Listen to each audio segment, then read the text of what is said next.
जी तमाम देखने सुनने वालों का सबर का सलाम मसनून कादर मुतलक आपको दुनिया आखिरत की कामरानियाँ अता करे। ये कुछ दिनों से एक मसला ज़ेरे गर्दिश है सोशल मीडिया पे।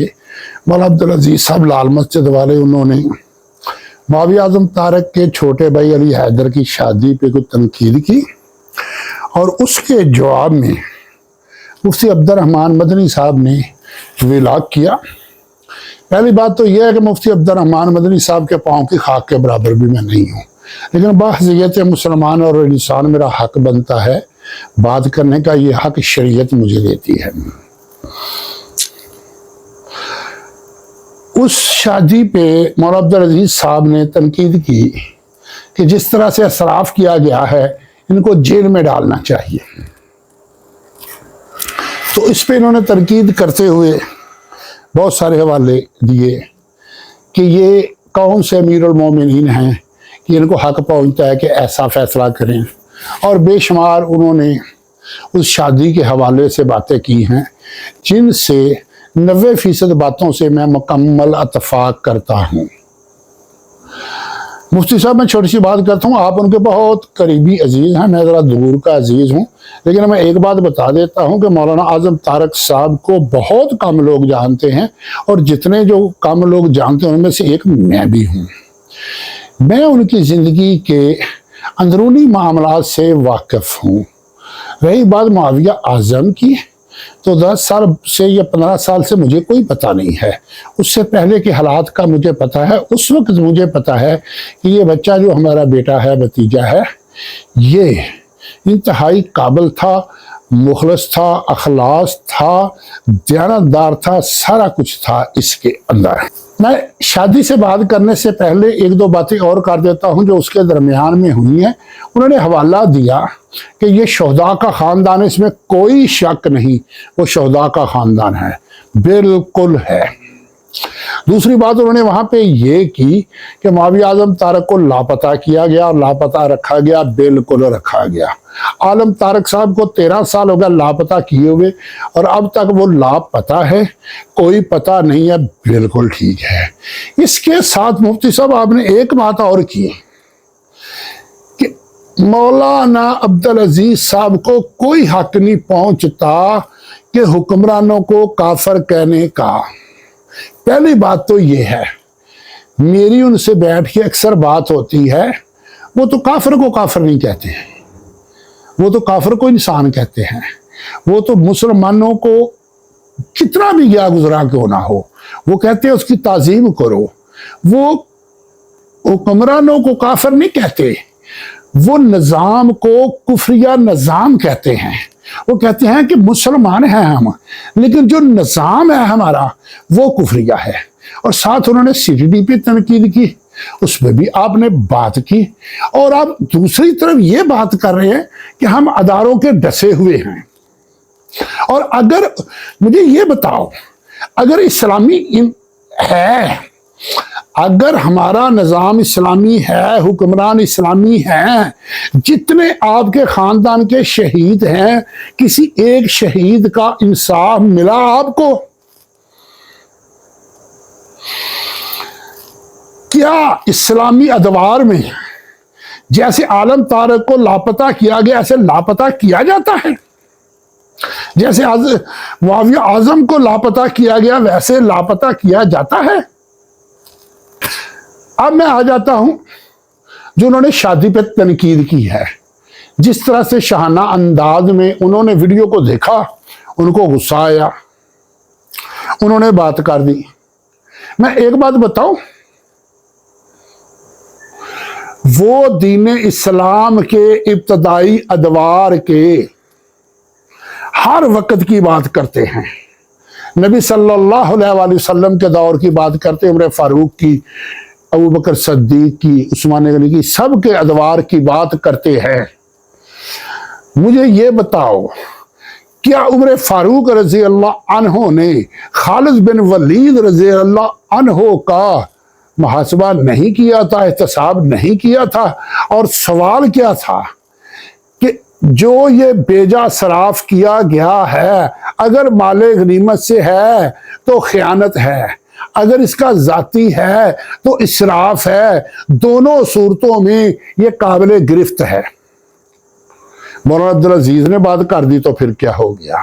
اس سے بھی ہٹ کے میں آگے آتا ہوں۔ یہاں آپ کہہ دو گے کہ وہ حکمران تھے، وہ امیر المومنین تھے، انہوں نے بات کر لی، تو ابو ذر غفاری رضی اللہ عنہ جب تنقید کرتے تھے اسے اسلام کی کس شک کے تحت، کس پہ آگے ان پہ فتویٰ لگاؤ گے؟ انہیں کسی نے کیوں نہیں کچھ کہا؟ ان پہ تنقید کسی نے کیوں نہیں کی؟ ان کا سارے احترام کیوں کرتے ہیں؟ وہ تنقید نہیں کرتے تھے، اور کرتے کن پہ تھے؟ صحابہ پہ کرتے تھے، صحابہ کے مال و اسباب پہ کرتے تھے، ان کے اخراجات پہ کرتے تھے۔ تو میں سمجھتا ہوں کہ مولانا عبدالعزیز صاحب ہماری امت کے آج کے ابو ذر غفاری ہیں۔ مجھے یہ بتاؤ، جس نظام پہ وہ تنقید کر رہے ہیں، جس کا آپ دفاع کر رہے ہیں، اگر آج مجدد الفسانی ہوتے تو وہ کیا کرتے؟ میں بڑی تاریخ نہیں دہراتا علماء دیوبند کی، صرف مجدد الفسانی کی بات کرتا ہوں اور آپ سے سوال کرتا ہوں، اور یہ فرض ہے آپ پہ، آج اگر مجدد الفسانی ہوتے وہ کیا کرتے؟ پھر ایک اور بات ہے، آپ اس چیز پہ تنقید کر رہے ہیں، وہ ہاتھ میں گن پکڑ کے پھرتے ہیں اور اپنی مثال دیتے ہیں کہ ہم جان ہتھیلی پہ لیے پھرتے ہیں، ہمارے اتنے شہید ہو گئے، باقی جتنے ہیں ہم ہمہ وقت شہادت کے لیے تیار ہیں، اور اپنی جان کو ہتھیلی پہ لیے پھرتے ہیں۔ اور خدا کے بندے، یہی تو وہ بات کر رہے ہیں کہ ہتھیلی پہ جان لے کے نہ پھرو، ہتھیلی میں کلیشن کو پکڑ کے پھرو۔ کوئی صحابی نہتا کبھی شہید نہیں ہوا، ان کا صحابہ کا سارا ریکارڈ اٹھا کے دیکھ لو، وہ چلتے پھرتے کبھی کسی نے شہید نہیں کیے۔ وہ یہی تو کہتے ہیں کہ ہتھیلیوں پہ جان کیوں لے کے پھر رہے ہو، یہ خودکشی ہے، اس ہتھیلی میں کلیشن کو پکڑو۔ میں نے بھی پکڑ لیا، جو مجھ پہ آ کے وار کرے گا میں اس کو جواب دوں گا۔ ایک اور بات کرتا ہوں، آپ نے بات کی کہ شہداء کا خاندان ہے، غمزدہ تھا، شادی کے 3 دن کے تہوار کے لیے، مستورات کی خوشی کے لیے، فیملی کی خوشی کے لیے یہ کچھ پروگرام رکھے گئے، تو اس کا میں جواب دیتا ہوں۔ آپ کو کس نے بتایا کہ شادی خوشی کا تہوار ہے؟ یہ کہاں سے آ گیا؟ کس قرآن و حدیث سے آ گیا؟ نبی صلی اللہ علیہ وسلم کے دور میں جا کے دیکھو، قافلے چلتے جا رہے ہیں، کسی جگہ پہ ٹھہرے ہیں، اچانک نکاح ہو گیا، ساتھ والوں کو بھی پتا نہیں۔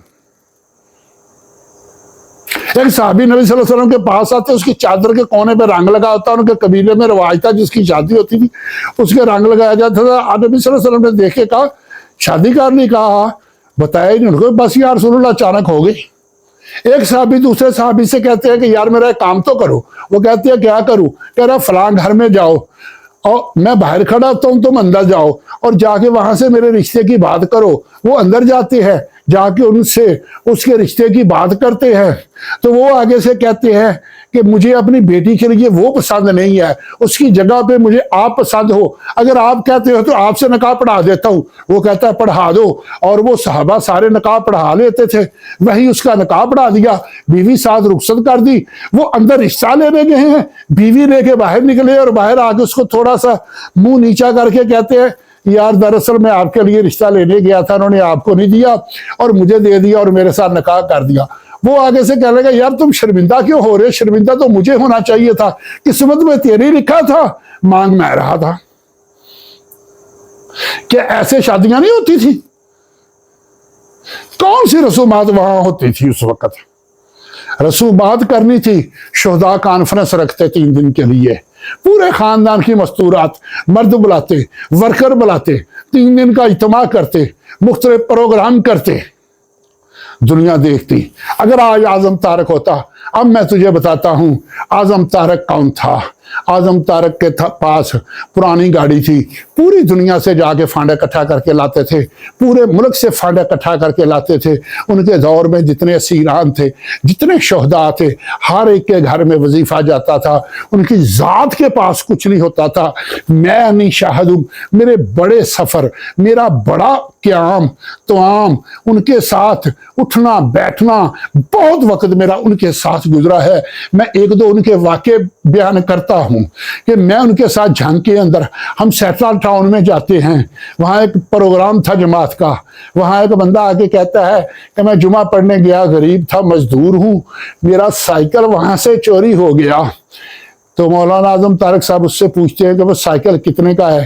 वो पहले बताता है 700 का या 800 का। उसने कहा अच्छा कुछ करते हैं। मेरे कान में कहा कि 700-800 है। मैंने कहा है। कह रहे इसको दे दो। मैंने दे दिया।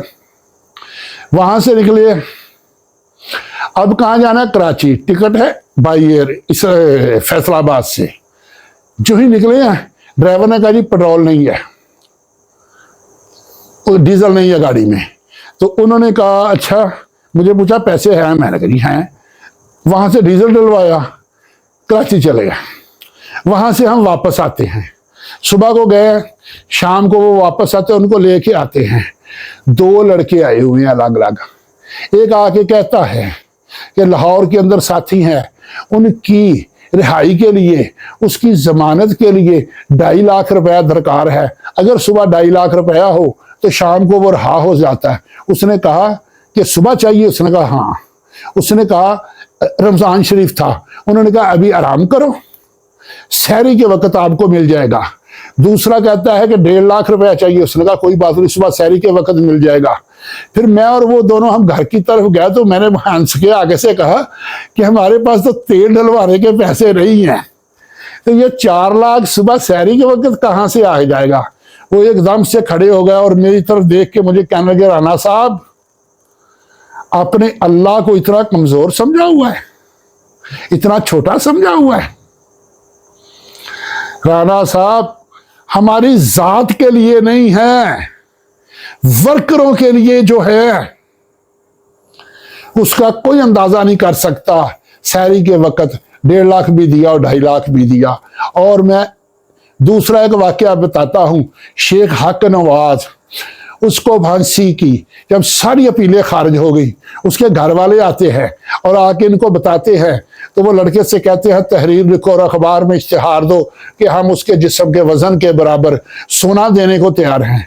तो मैंने बाद में अकेले में पूछा, मुस्कुरा के, मेरा हल्का हल्का बहुत बहुत मामूली सा, मेरा उनसे भी मजाक में कर ही लेता था। तो मुझे आगे से गुस्से से कहने लगे कि राना साहब ये आपने बात क्या कर दी है, जितने असीरान हैं सबके वजन के बराबर में सोना देने को तैयार हूं। आप नहीं जानते, मैं आज ऐलान करूं, औरतें मस्तूरात घरों से जेवर लेके आ जाएंगी और यहां जेवर का ढेर लग जाएगा। पुरानी गाड़ी उसके पास रही। मैं यहाँ पे मदनी साहब एक बात आपको और कहता हूँ, क्या मौलाना आजम तारक साहब का वो हलफ आप भूल गए जो असेंबली के अंदर उन्होंने हलफ उठाया था जब स्पीकर ने कहा कि मैं इस आइन कानून की पासदारी करूंगा। जो लफ्ज वो कह रहे थे ये दोहरा रहे थे। जब उन्होंने कहा कि इस आइन और कानून की पासदारी करूंगा तो उन्होंने कहा उस आइन और कानून की पासदारी करूंगा जो शरीयत के मुताबिक होगा। तो स्पीकर साहब ने दोबारा फिर ये लफ्ज दोहराए, उन्होंने फिर वही लफ्ज दोहराए। अगर वो इस निजाम को इस्लामी समझते तो हलफ के अंदर इन 2 अल्फाज का वो अजाफा कभी ना करते। एक वीडियो आज मैंने बना दी है। हाँ, मैं मुआविया आजम तारक की भी बात करता हूं। मैं जेल से आता हूं तो मेरा दिल करता है, मैं उधर उस इलाके में गया हुआ था, मैंने कहा चलो मिल लेता हूँ भतीजा है। मैं गया हूँ और उनको मिला हूँ, 2009 की बात है, बल्कि मेरी शादी भी थी। मैंने कहा भी उनको कि आपने आना और नकाब पढ़ाना। तो वहाँ बैठे हैं, तो जब रुखसत का वक्त आया तो लड़के को भेजा जाओ रक्षा लेके आओ। मैंने पूछा वजह क्या है? गाड़ी, उसने कहा जी वो बिल्कुल खराब है, अब्बू वाली जो है, आपको पता वो सीधा थी। तो मैं बड़ा हैरान हुआ। मैंने उसे कहा अच्छा मैं को गाड़ी का अरेंज कर दूं। उसने, मैंने कहा अब गाड़ी कहाँ है? उसने कहा कि वो वर्कशॉप में 1 महीना लगना है उसको तैयार होते हुए। और वो रक्शे पे बैठ के जा रहे हैं। वो खैर मैं वादा करके आ गया, वो वादा मैं पूरा ना कर सका क्योंकि मेरा भाई जो है वो राजी ना हुआ हमारी जो दूसरी गाड़ी थी वो देने के लिए। तो वो था मुआविया आजम तारक जो रक्शों पे सफ़र करता था। ये जो मजहबी उलमा, मजहबी लीडर बने हुए हैं, अगर इनकी बात खुल गई और राना सरवर इस पे वीडियो बनाने पे आ गया तो आप इनका दफा नहीं कर पाओगे, क्योंकि मैं ऐनी शाहिद हूँ, मैं जानता हूँ, मुझे पता है कि कौन किस वक्त क्या क्या था। उस वक्त जिनके पास साइकिल नहीं थे आज लैंड क्रूजरें लिए फिर रहे हैं, और वो लैंड क्रूजरें किन के इवज आई हैं। ये जो आपने वर्करों के कारकुनों की शहादतों की बात की है, ये बिल्कुल हक है, सच है। उन्हीं शहदाओं की खून की बरकत से और उन्हीं के इवज ये लैंड क्रूजरें आज हैं। आजम तारक के साथ 10-10, 20-20 गाड़ियां नहीं चलती थी, कोई दोस्त उनके साथ नहीं होता था, गाड़ी मांगने पे भी नहीं मिलती थी। मैंने गुजरावाला में प्रोग्राम रखा, मुझे उन्होंने कहा कि मुझे लेने आना है, मैं यहाँ से गया गाड़ी लेके उनको लेने। ये छोड़ने इन बातों को, मेरी ज़िंदगी इनके साथ गुजरी है। मैं ये जानता हूँ अगली वीडियो जमीयत पे बनाऊँगा और इंतहा कर दूँगा और सच्चाई के अंबार लगा दूँगा, और सच्चाई भी वो होगी जिसका मैं ऐनी शाहिद होऊंगा। आइंदा से मौलाना अब्दुल अजीज साहब पे कोई तनकीद ना करे, वो मर्द मुजाहिद है, उसने अपना कुनबा जो है वो ज़बह करवा दिया है। और यहाँ पे मैं एक और बात कर देता हूँ, अगर आप लोग कहते हो कि उसके पास रियासत नहीं है, वो हुक्मरान नहीं है, तो फिर ऐसा क्यों कर रहा है? तो मैं एक बात कहता हूँ, शरीयत के अंदर, पूरे इस्लाम के अंदर एक वाकया हमारे पास है बतौर मिसाल के वाकया करबला। अगर इमाम हुसैन रज़ी अल्लाह अन्हो शहीद हुए, क्या वो हुक्मरान थे? क्या वो अमीरुल मोमिनीन थे? अगर वो अपना कुर्बा ज़बह करवा सकते हैं और ज़बह करवा के वो आज तारीख में सैयदुल शुहदा कहला सकते हैं, तो मौलाना अब्दुल अजीज साहब ने भी वही काम किया है, उन्हीं के नक्शे कदम पे चल रहे हैं। और दीगर उलमा जो हैं वो कूफे वालों की सुन्नत पे चल रहे हैं, वो दीन इस्लाम की बात भी करते हैं, नमाजें भी पढ़ते हैं, आलम भी बनते हैं, हाफज भी बनते हैं, अजानें भी देते हैं, और वो हर किस्म की दीन की तबलीग भी करते हैं, सारा कुछ करते हैं, लेकिन अंदर से कुछ और हैं, बाहर से कुछ और हैं। को जुगनूस तारा संभाल रखना, मेरे अंधेरों की फिक्र छोड़ो, बस अपने घर का ख्याल रखना। अल्लाह हाफ़िज़।